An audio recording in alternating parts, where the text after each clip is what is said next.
Awesome. Thanks for being on the show. International Lineman Rodeo. Yes, sir. First time for you?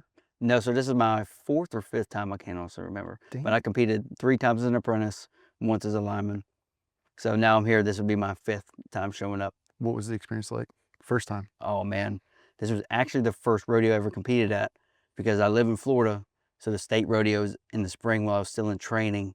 So towards the end of the year, I was asked to come out here with some guys from work, and man, it was humongous. I never thought there'd be this many teams and linemen, and the scale out here is crazy. You have such a wide variety and such a cool amount of guys. It's just awesome. What year was it when you first came? 2018. 2018. Damn.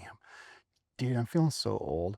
First time I was telling my kid the first time I was here was 2010. Okay. Yeah. I was like, A oh, couple of years ago. right? Just a couple. I topped out in 04. I can't believe it. It's been like, I've been in the trade for like 26 years now. Oh man. It's wild. When did you get in? 2017 is when I started my apprenticeship. Also, like, you just came here as an apprentice? A brand new apprentice. Damn. What was it like? What was this rodeo like as an apprentice? Oh man, it was daunting. Yeah. I hardly knew any of the rules. It's a big scene. Like, it's a big deal. It's a big deal. It's already a big deal enough being an apprentice, never mind coming to an event like this as an apprentice. Oh, dude, it was crazy. And before this, I worked on cell phone towers. So I worked on cell phone towers from a very young age. My dad has always owned his own company doing that. So I had a certain way that I would climb, and it was not matching up with my hooks. So I was not the best climber already. Yeah. And then I come out here and I see these guys going up and down, 15, 16 seconds on the egg climb. At that point, I realized I'm just here to have fun. Yeah. And the competition aspect kind of left for me. That was my first time here too. I was like, we did as much studying as you could. Like 2010, there wasn't a bunch of social media happening at that time. Definitely was no TikTok, Instagram Reels to figure out what this shit was all about. Right. Nobody was making videos about the International Lineman Rodeo back then. No. So you can see a little bit of stuff on Facebook, but so we prepared a little bit, we practiced a little bit, but we got here and we were humbled straight away. Like, you guys suck. Yeah. The bottom. So it was just fun at that point. Yeah. Yeah, man. That's what I love about this place though, is I do rodeo throughout the year, 2 or 3 times a year. Yeah. So when you come up here and you get to see how different states and even different countries do line work and do rodeo, it's like, wow, I'm thinking in this little box. And now I see these guys do it, and I think, I'm an idiot. Why did I not think of that? That is so much easier, faster, safer, whatever it may be. So that's why I love this place. Yeah. Do you apply that to like your job anyway? Like how intently do you look at other people and the way they do work to try to figure out different ways to do things or different ways to do your job better? So our system is 10% in the rear lot still. So we have a ton of rear lot easements. And people who do rodeo that work for us and people who don't, when they climb the pole and they've got jobs to do, you can see the difference. Sure. It's night and day. Yeah. It really helps us. And I'll think of things and share with my buddies, and they'll, say down the road, they'll share stuff with me. And it's just crazy to think about. We've done this certain way for years. Well, this town over here does it a little bit different, and it's an hour faster to get the power back on. So I'm like, I'll apply that as much as I can, and it may even be safer. Yeah. Is that a reason why you started like on TikTok and started making videos? Talk a little bit about your like America's Favorite Lineman. Tell me how you got, why you decided to choose that name, and then like why you decided to start a TikTok account, Instagram account, start making videos. So originally the name came from one of my apprentices. Oh yeah. And it was pretty cool. I started making videos basically for 1 or 2 of my friends. Yeah. They worked for a contractor. They didn't get training. It was all on the job training. So whatever crew they were on, it depended on their journeyman. How good were they? How safe were they? And they would constantly call me and say, hey, we're blowing the fuse. We're doing this. What's going on? And I tried to like write it out on a piece of paper or like, do a quick little video. And I'm like, you know what? Why don't I just make a TikTok or any social media and try to post it out there and see if people like it? Yeah. And immediately it kind of started growing little by little. And now it's to what it is today, just because I found out through messages, through comments, there's a lot of guys that don't have training. Or there's a lot of guys still in line school, still in high school. And they can come in with a little bit of an edge with their little bit of knowledge that they're seeing from everybody on TikTok posting this new stuff. I mean, I think it's amazing. Yeah. Yeah, it's been a good tool. I had the same sort of conversation with Alex Wakeland, and Alex said the same thing. He's like, I originally started making videos to help train my guys. He's like, I had a problem showing these new guys that were showing up how to do, I think they were doing some transmission dead ending or something like that, how he likes his dead ending done. So he's like, oh, just let me make a video about it. I'll post it online. He's like, he would just tell everybody in the tailboard, just go watch my TikToks. Yeah. Yeah. So they go watch his TikToks because he was finding that he was getting like a bunch of these like newer to the career kind of guys that they were new to this kind of work, to this transmission work, and new to dead ending, and they didn't really have any of these old hands to teach them how to do it. Maybe one or two of them kicking around, but it wasn't enough to get everybody up to speed. So Right. he's like, let me make a video. And then that snowballed into, well, I'll just make videos about kind of all the things I know, and maybe somebody will pay attention. I've been since like I was this big in the trade, promoting, making videos and putting them online. I've been doing this, like I started making videos for the internet as much as I could Right. back in like 2009, Right. like early stages YouTube, trying to get the companies I was working for to make videos and put them online to train people and teach people and bring awareness to the trade. So I don't know. I like to see where it's evolved to today. And you know what? It's so crazy that nowadays even the old timers are kind of coming up to speed with it because they can see what I'm doing in the bucket, hands on. I've got my GoPro on. I'm showing them, okay, I'm doing it this way because I've got my rubber gloved hand on. Mhm. This is what needs to happen. If you could show anybody on the ground how to do a job, they're in their leathers, they're standing on the ground, easy. They get in the bucket and start struggling. And then those little fine details are like, why am I struggling? And sometimes as a teacher, it's hard to remember those little fine things without doing it as you go. So I found it so much easier for me to explain just with my hands. I'm way better with my hands than with my mouth. So I can speak as I'm going. Yeah, And it's just helped me a lot and it's helped our apprentices a lot. yeah. So Just talking your way through it. yes, Yeah. exactly. Uh, I think, I don't know what your thoughts are on this, but I think there's like way more room in the trade and in the industry for more people, I won't say like us, Mhm. to start making videos. This industry's been goofy. Like, it's kind of been, you see it from both sides. You have to see guys like us that are like, okay, I'm just going to make videos. I'll make a few, see how it goes. Then you see these other guys that are like dead against it. I don't want to be on camera. Get that shit away from me. I don't believe in it. But I think it's important because we have a problem right now. The problem is couple issues. There's a problem in the country right now with getting craft skilled labor force to work, like craft Yes. skilled labor workers out in the industry into work.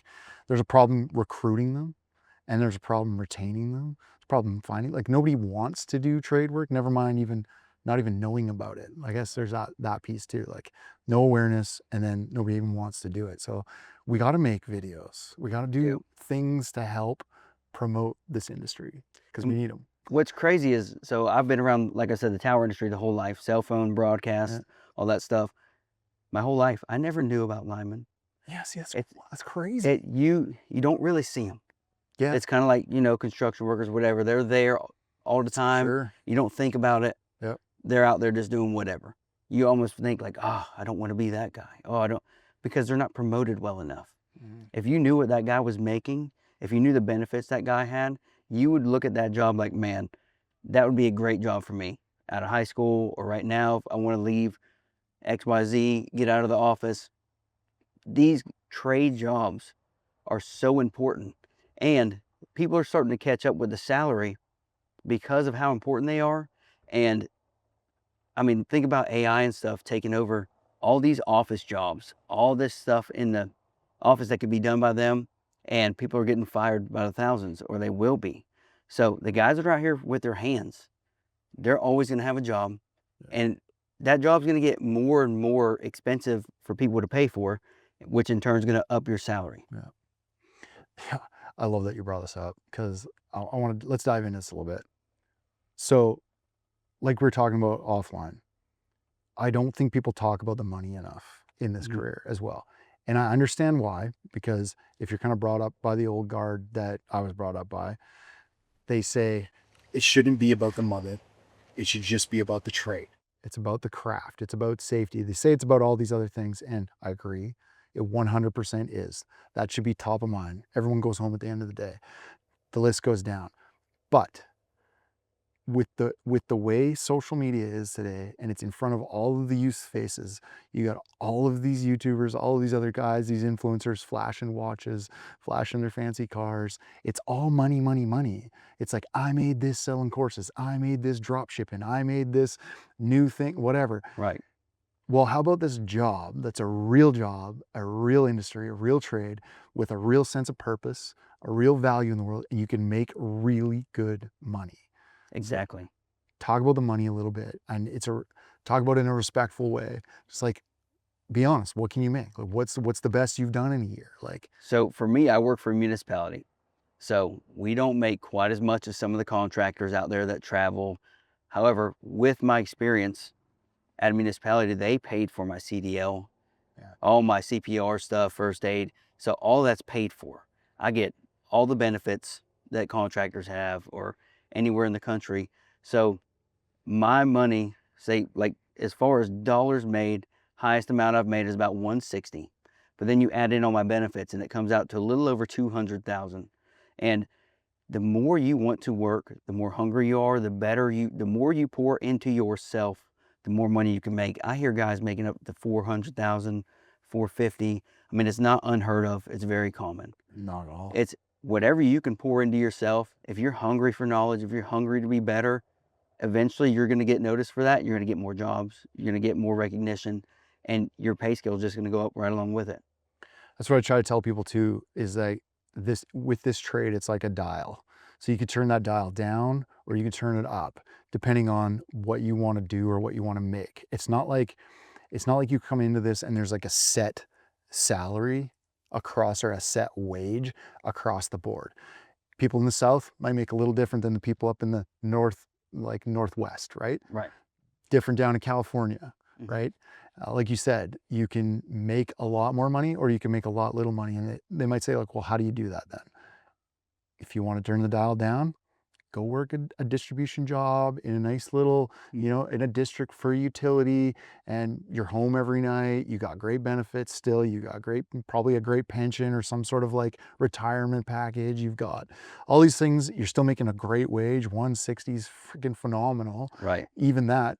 But say you want to like bump that up. You want to go buy a house or get into rental properties or something, and you need that number bumped up. You can go do that. You can jump ship, Right. go to a place like California or somewhere else that's making big money, and you could turn that dial up to 400 if you wanted. Right. But you just got to put into it. Go chasing storms, Right. something like that, right? And that's what a lot of kids like. I like saying that out loud for them because it's a lot. A lot of kids don't understand that's the way it is. They think that, like everything else, you're just making like a set rate. It's not that way.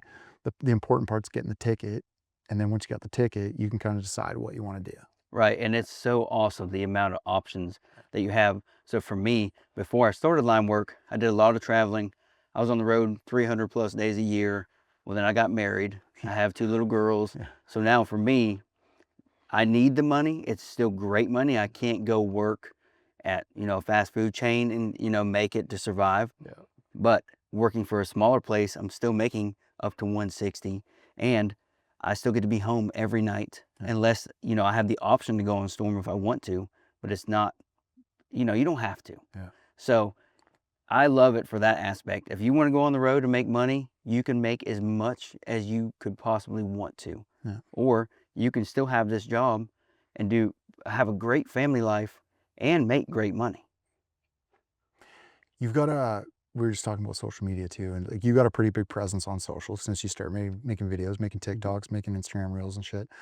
Um, this is something really neat for the trade too. I explored this topic a little bit with Alex as well. Is line work is like, he put it this way: line work's like a launch pad into whatever you want to do. So line work's a great like base career where you can build other things off of or launch you into other things because the industry is so broad. So an example is, I started in line work. I started a podcast, started putting myself making content for the internet. Now I'm a full-time podcaster. I'm still in the industry. I'm still talking line work. I spent 15 years on the tools. Right. Now I'm doing this for a living. We were watching a few of these other guys on social. Like my kid just came across this guy, 20 years old. Dylan's his name, Dylan Healy. I think it's Healy. Uh, Dylan's 20 years old. He's an apprentice. He's built up his social media accounts to 100,000+ following. Hmm. He now makes more off of his social, I would bet, makes more off of social media than he does doing line work. Right. But line work is what gives him the ability to make good social content. Right. And now he's also taking that money that he's making, all that money he's making, he's buying short-term rental properties.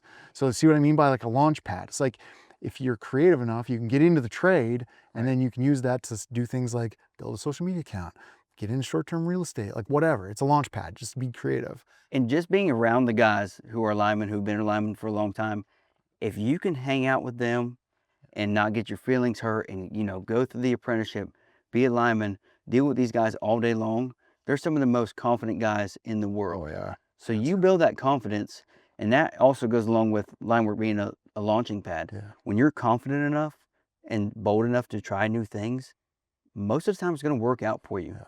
If you attack everything you have with that confidence that you've built yourself, nobody can take it from you. Like the guy Higher Up Wellness, I watch his videos all the time, and he says you build up so much proof to yourself that you can't even deny it in your mind. Yeah. You build that yourself with your hands. You go through the hard times. You go through, the levels, and you can't just buy your way into getting a ticket. Yeah. So with yourself, talk about social media for a minute. You talked about how you started it. How's it going? It's going pretty well. I get mainly positive feedback. Of Yeah. course, you're going to get negative comments no matter what you do. Everybody does things different, and I'm not perfect. Like I said, I've been doing it 8 years. I explain what I know, and I might slip up and say something Yeah. wrong or, in the moment not catch it, and I'll post it, Yeah. and I'll get comments, and I don't mind that. I don't mind being told that, and I'll try to redact that, Yeah. fix it, whatever it may be. But my favorite saying is, the only thing two linemen can agree on is that one of the buckets doing it wrong. And that is sort of what I see online a lot, is arguing, whether it be on my posts, other people's posts, and, not just to me, in between each other. And I think that is because there's so many different safety rules. There's so many different ways to do line work and specs. And so I might see something and say, that's crazy wrong, or that's crazy unsafe.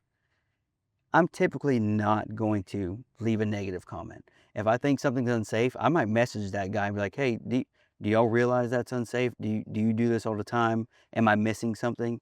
But the people who come on there and comment negatively and all that stuff, you're going to get that. Don't be discouraged from ever making a TikTok or asking questions in the comments. I've got guys that message me because they're scared that guys in the comments are going to make them feel stupid. Yeah. And don't be scared of those guys. Yeah. They're just on there chirping. Yeah. It's not a big deal. Yeah. Yeah. I love that. Have you found like on like the brand deal side and the money side of social media, are you exploring that? I am. I'm starting to get into some more brand deals and working with companies, and really it's a give and take relationship. We're helping each other out. I ask for a little bit of money or product, whatever it may be, and then I do my best to promote them. Yeah. And it's worked out well so far. I've made so many good relationships and met so many good people. And a lot of it's just homegrown people who use line work as a launch pad and started their business. Yeah. So I love that. I love helping other companies and supporting myself at the same time. Because no matter what, the more I build my portfolio, the better position my family's in, because I'm the sole provider of the house. Yeah. So I'm doing everything I can to say, hey, if I break my leg tomorrow, I'm still good to go. My family's still good to go. I can continue this throughout my years. Any advice for people who want to start more on social media? Another thing that my guy from Higher Up Wellness said, embarrassment is the price you pay to post online. That's a fact. Go back and look at my first videos. I did not delete them. Yeah. So embarrassing. Yeah. And I mean, I was terrible at talking. I'm still not the best, but camera angles, lighting, all that stuff, terrible. But you push through that. Eventually, you're going to build your own confidence. You're going to talk to that phone. Talk to yourself in the mirror. Yeah. Talk to your phone and just post. Just post it. You know how many people that you've seen that you probably thought, oh, that's embarrassing. Do you remember a single one that you scrolled past today? No. No, No. no. Nobody's thinking about you in that way. Yeah. So In fact, nobody's thinking about you anyway. at all, They're just thinking about themselves. So at all. yeah. So don't even worry about it. Yeah. You are your biggest critic. So if you can live with it, post away. Yeah, I love that. It's a mentor of mine said he actually put it in. He called it his 5 daily non-negotiables, and he said if you do these 5 things, he was an entrepreneur business coach. He said if you do these 5 things, there's no way that you will not be successful. And like one of those 5 things was to post daily, minimum 3 videos on your Instagram stories. And the reason he would say that was it's about reps, right? Yes. Just like you were saying, the more you do it, the more you're going to get better at it. He would actually say, just take your phone, make a video, and don't post it. But the whole part of practicing and actually hitting record, you get through that. Oh shit, what am I going to say? And it's like looking into that void in the phone or looking back at yourself and just being like, oh, I had a lot to say and now I don't know how to say it. Right. You work through that. Right. And it's practice. It's reps. It's so different speaking Yeah. to an inanimate object in your hand, and you can see your face and you're thinking about all this stuff. Oh man, when I'm speaking to another person, Yeah. I don't think about any of that. No. I'm just speaking. Yeah. So once you get past, like you said, you get through the reps, speak to yourself, pretend like that phone's not there, look through that phone, Yeah. look out behind it, and just speak. Say what you have to say, no matter what it's about. What kind of advice do you have? Because you probably get hit up by the young kids a lot. What kind of advice do you have for kids just starting in the trade? For kids that are starting in the trade, I think the biggest questions I get is, should I go to line school? Should I just go to a co-op? Should I go union? I think that those options are so widely available and talked about. Look at it, see what works best for you. You might go to a local and they don't have a job open for months. My advice is find somewhere where you can start working. Yeah. Make sure it's safe. Make sure you keep yourself safe, because no matter what, you are responsible for keeping yourself safe. So if you start an apprenticeship and you're working and you don't feel safe, there's more apprenticeships. Go somewhere else. I think that a lot of times kids get roped into the fact that they either have to get a degree or they have to go to a school for this or they have to do this. And that's just simply not true. Yeah. What I will say about the lineman schools is they are good. They make some great climbers. They come out with some information. Do I think that you absolutely have to use it? No. But I would never down a school, and I'm never going to down somebody for trying to up their foot in the game right off the bat. Yeah. So just be ready to work. Be ready to take your licks. It's going to be tough, and it's tough on purpose. Yeah. This job is life or death. You get one chance. So they're going to put you to the fire before they put you in a dangerous situation to see how you react.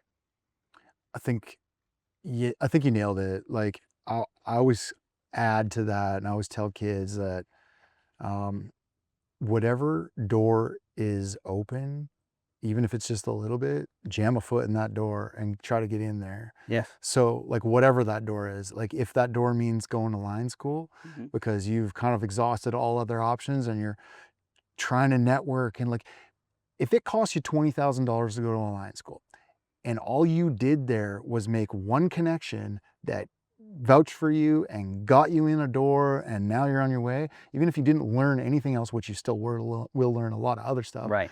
that was worth it. Yes. Your foot's in the door, you did it. Does that happen does some people just get in naturally? Yeah, I just got in. My dad owned a company. I was able to say, hey, can I become an apprentice? And he was like, yeah. Yeah. It was a lot easier for me. Right. It wasn't that easy for everybody. I understand that. But like, again, it's like whatever door is kind of open for you, get in that door. Just go. Just like utility, contractor, union, whatever. Yes. Get in. Just get in. And then once you're in, you can start like figuring out where you want to go. But that in is the hardest part. And one thing I will say is there's thousands of kids that want to be linemen. They want to start their apprenticeship. You have to stand out. Yeah. Don't take no for an answer. Show up early. Stay late. Do the work nobody wants to do, and you will get in somewhere. Just don't take no for an answer. There's an opportunity for you out there, but it's your responsibility to find it. And we're making big money. We're doing big things. It's not easy. Nothing is going to be easy about this job. So if you're looking for the easy way in, like you said, you might get lucky and find it, but 90% of the time, you have to work for it. Bust your way through that door. Find it. Yeah, I use my buddy Ben Holmes. I use his, he's Working Class Zero on Instagram. I use his example all the time for people. He showed up at the Lineman Rodeo. I think he was coming here with a buddy of his or his brother. I can't remember exactly why he came here, but he wasn't an apprentice yet. He was looking to get into the trade, and he was from California, exhausted all options to get into the trade. He could not get in.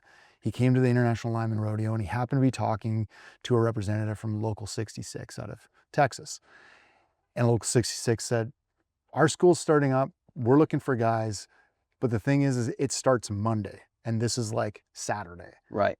He left the rodeo, flew home, got in his truck, basically threw shit in the truck, drove to Texas, started on Monday on Texas. He did most of his apprenticeship in Texas. Wow. That sometimes is the level of commitment that it takes to get the foot in the door. Yes. Like, you got to be willing and prepared to be able to take it to that level if you have to. Right. And, just think about a CEO. They didn't start at the top level. A lot of them work their way from the bottom. How bad do you want it? This trade is a group of tough ass dudes. I mean, and it's tough to get in. And like I said, there's so many good benefits. If it was easy, everybody would be doing it. You've got to be the one with grit, determination. Get your ass in there. Find a way. Talk to people. Like I said, even not social media. Be embarrassed. Go ask. Start asking people. Eventually, some dude is going to say, hey, we're starting school. Hey, there's an opening here. And then you better be willing to jump on it. Yeah. That's part of why I'm making this video here too, is giving people an option, just trying to show these kids that there's an option other than college or university. Yeah. And there's an option called line work. Yes, we're here at the International Lineman Rodeo to help an 18-year-old find out whether this trade's right for him. But the message I want to get out to any kid that's watching this or the video that I make is that even if it's not line work as the trade, if it's an electrical trade, like an electrician or a carpenter or a plumber or whatever, everybody has some version of this kind of like a get together, Right. where people from the trade or from the industry get together, whether it's a conference, whatever. Go find out where that is. Get your ass off the couch, go there and start networking with people. Go up to them and ask them about the industry. Hey, I'm looking to get into this trade. Could you tell me a little bit about it? Could you help me out? Like, I want to get in, because we need tradespeople. We need craft skilled labor in this country. We do. So like whatever industry that's in, I hope it's line work because we need you in line work. But if it's not, it doesn't matter. Go find another trade, like, conference, and go ask questions. And with social media now, it's so much easier. Back in the day, you're on Google, you're on, whatever, you're trying to type this stuff in. Go on TikTok, Instagram, Facebook, type in whatever trade, rodeo, get together, swap meet, whatever it may be, you're going to find one. And like you said, you have to get your ass off the couch. Go talk to people. Anything else that you like on your heart? I usually ask this question at the beginning, but on your heart to talk about? Not really. It's fine. I usually just talk about how faith gets me through it, and how using that same faith-based system is like, if you want it bad enough, you're going to work for it. Basically, I'm a very faithful person. I'm a Christian, and they say faith without works is dead. Well, that's not saying that you need to work to gain anything. It's, if you have enough faith in something, if you have enough faith in Jesus, you're going to work for him just because you love him so much. Same way it can translate into line work. If you have enough want to and determination and faith that you're going to be a lineman, you're going to do what it takes to become that lineman. It's just a give and take relationship. You put enough work into it because you believe in it enough, you're going to get the reward at the end. Amen, brother. Yeah, that's dope. What advice do you have for guys looking to rodeo? You've been to a few of them now. You've competed a few times. You got any, tips, tricks, anything like that? So I can't give away too many rodeo tips. There's a reason I don't do rodeo tip videos, but what I will say is look around. Not many people are making videos on their little tools they make, or certain little things that'll gain you speed, time, safety. Look around, look in the rules, look for those little gray areas, talk about it with your team. And no matter what, the rodeo's here for camaraderie and to make you better. So as long as you're doing those two things, it's gonna be fun. And of course, everybody wants the trophy at the end. So you have to have that spy mentality of, hey, let me watch these guys. I know these guys walked the stage last year. I know this team always does good. Send your wife over there if you have to. Send your girlfriend, send your friend. Go watch that. See what they're doing, videotape. Deadly, dude. Appreciate you. Yeah, man. This content is completely free, all right? The only thing I'm asking you for is to hit that subscribe button. And I know it's cheesy, I know it's corny, I know every YouTuber asks you to hit that button and you're probably sick and tired of it. But if you like the show and you want to see the show grow, this is the way I prove to the people in charge that it's worth investing in.